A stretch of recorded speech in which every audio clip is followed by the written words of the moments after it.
ایک عام بحث جو نہج البلاغہ میں ہمارے سامنے آتی ہے وہ یہ آتی ہے کہ بھئی نہج البلاغہ تو مثلا 3 صدی ہجری میں 300 سال کے بعد 250 سال کے بعد اس کی تالیف کی گئی، لہذا اس کی اسناد کمزور ہیں۔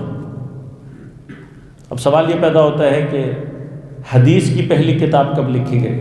مثلا عالم اسلام میں جو حدیث کی سب سے پہلی کتاب، جس کی مثلا صحت کے اعتبار سے بھی ہمارے برادران میں ایک نظریہ پایا جاتا ہے، مثلا بخاری شریف کب جمع کی گئی؟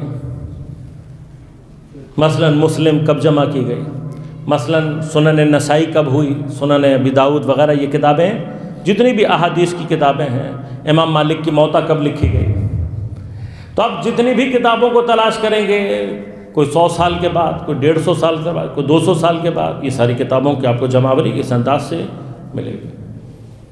تو اب جو اشکال آپ نہج البلاغہ پہ کرنے جا رہے ہیں وہ حدیث کی تمام احادیث کی کتابوں کے اوپر بھی وارد ہو جائے گی، اس لیے کہ یہ بات تاریخ کی مسلمات میں سے ہے کہ کم از کم 100 سال تک حدیث کے اوپر ایک خاص قسم کی پابندی تدوین حدیث کے اوپر لگائی گئی۔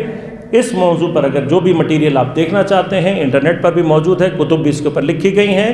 ایک تاریخ کی مسلم حقیقت ہے کہ 100 سال تک احادیث قال رسول اللہ صلی اللہ علیہ وآلہ وسلم پر عمومی طور پر کہنے پر پابندی عائد۔ بس اس کا مطلب کیا ہے؟ فضا کو تھوڑا سا سمجھیں کہ اب میں اس بحث میں نہیں جانا چاہتا کہ یہ کیوں کیا گیا، کیسے ہوا، لیکن اشارہ ایک مقام پہ ضرور کروں گا۔